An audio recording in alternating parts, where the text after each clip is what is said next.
বিএনপির মহাসচিব মির্জা ফখরুল ইসলাম আলমগীর জুলাই আকাঙ্ক্ষা বাস্তবায়ন করতে হলে আগে নিজেদের মন মানসিকতায় পরিবর্তন আনতে হবে বলে বলেছেন।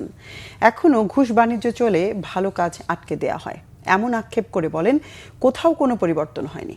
রাজধানীতে জুলাই নিয়ে এক আলোচনায় তিনি এসব কথা বলেন। অনুষ্ঠানে তথ্যমন্ত্রী জহিরুদ্দিন স্বপন বলেন, স্বাধীনতার চেতনা বাস্তবায়ন হয়নি বলেই জুলাই এসেছে। বিস্তারিত সৈকত সাদিকের প্রতিবেদনে। জুলাই উপলক্ষে চলচ্চিত্র ও প্রকাশন অধিদপ্তর আয়োজিত আলোকচিত্র প্রদর্শনী ও আলোচনা সভায় অংশ নেন স্থানীয় সরকার মন্ত্রী মির্জা ফখরুল ইসলাম আলমগীর, তথ্যমন্ত্রী জহিরুদ্দিন স্বপন ও অন্যান্য গণমাধ্যম ব্যক্তিত্বরা। অনুষ্ঠানে প্রধান অতিথির বক্তব্যে জুলাই শহীদদের আকাঙ্ক্ষা বাস্তবায়নে সমাজ ও মন মানসিকতা পরিবর্তনে জোর দেন মির্জা ফখরুল ইসলাম আলমগীর। পরিবর্তনের জন্য প্রধানমন্ত্রী তারেক রহমানের ভূমিকাও তুলে ধরেন তিনি।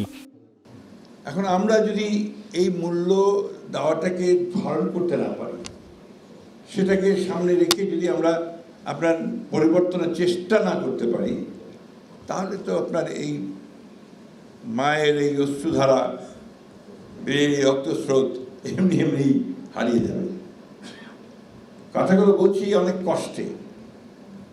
আমার এই 4-5 মাসের মন্ত্রিত্বের অভিজ্ঞতা আপনার একটু বলা দরকার। আমি দেখছি যে কিছুই বদলায়নি।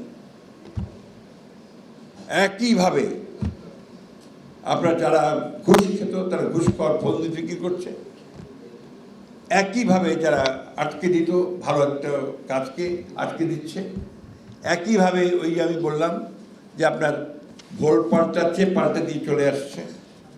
এখন আপনার দেহে বিকাম হরিয়ার দিন দা পো, ওরাই এখন অনেক বেশি আপনার জুলাই যোদ্ধা হয়ে গেছে। তথ্যমন্ত্রী জহিরুদ্দিন স্বপন বলেন, স্বাধীনতা যুদ্ধই জুলাই আন্দোলনের উৎস। ভবিষ্যতে বাংলাদেশের রাজনীতিতে এই কথা স্মরণ রাখতে হবে।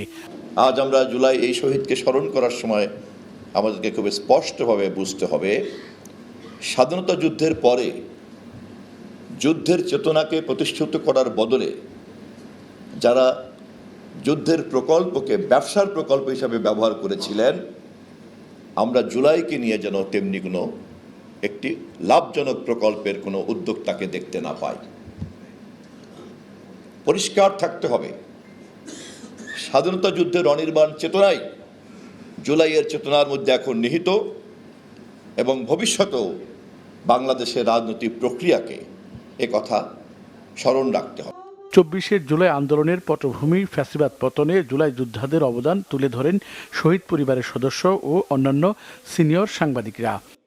যে আকাঙ্ক্ষার বাংলাদেশ আমাদের শহীদরা দেখেছে, আমাদের আহতরা দেখেছে, আমাদের প্রত্যেকটা আন্দোলনকারীরা দেখেছে, সেই স্বপ্নের বাংলাদেশ বর্তমান সরকারের হাত ধরেই গঠন হবে।